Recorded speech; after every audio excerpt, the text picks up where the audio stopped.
Coroner's inquest is not an adversarial proceeding, but it's a fact-finding procedure to clarify the medical cause of death,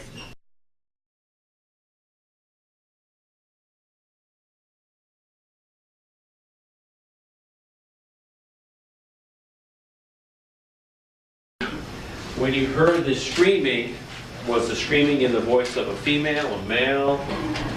What was it? Initially, it was by the two officers, Officer Weiner and Officer Vera, yelling at her to drop the knife. And as I looked over there, I saw Deshira with a knife in her hand. You hear the pop. What, if anything, do you do at that point? I look over to where the officers were and Deshira was, and I see Deshira get hit with a taser probe, and she's like knocked back a little bit. Okay. Is she standing at this point? She was standing. Does she ever, as a result of being hit by this taser, does she ever fall down? She does fall down.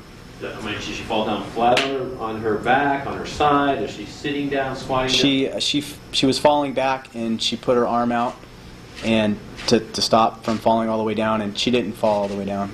Two prongs attached to metal wires shoot out of that taser, correct? Yes.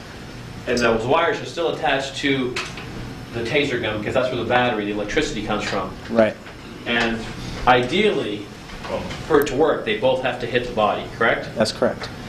And were you able to tell at that point whether both of those tasers had hit her body, those prongs? Yes, I was able to tell. And did they both hit? No. How could you tell? Because one flew over her shoulder, and one was somewhere on her torso. Once that taser is fired and the prongs don't make contact, can you administer a shock through that to that individual anymore? Yes, you can. How? It's a contact haze. But you from that distance you can't fire another taser around, right? No. It's a one round. One cartridge, yes. And then you take one cartridge, and then after that you have to actually make contact with somebody. Yes, with the end of the cartridge. With the end of the cartridge. If you can touch someone with the end of the cartridge, can that person more than likely touch you with that knife? Yes. So, based on your policy and procedure, would it have been correct policy at that point to, I guess it's called drive stun somebody with that taser if they were holding a knife? Not if they're holding a knife. When you say she was yelling and screaming, was she yelling and screaming in English? Yes, she was. What, if anything, do you recall her actually saying as she was yelling and screaming in English? I will kill you. I will kill myself. What have Officer Weiner and Officer Olvera done that you're able to observe at this point?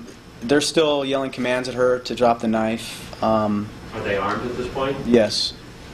Do they have out their tasers or do they have out their firearms? They have out their firearms. Pursuant to Henderson police policy, when someone presents a knife, is it appropriate to respond with a taser? No. Why not? Because the knife is considered a deadly force. And what is the training, or what are you trained to do when you are confronted with deadly force? We try to elevate one above whatever that person has. So you have to be deadly force +1. Yes.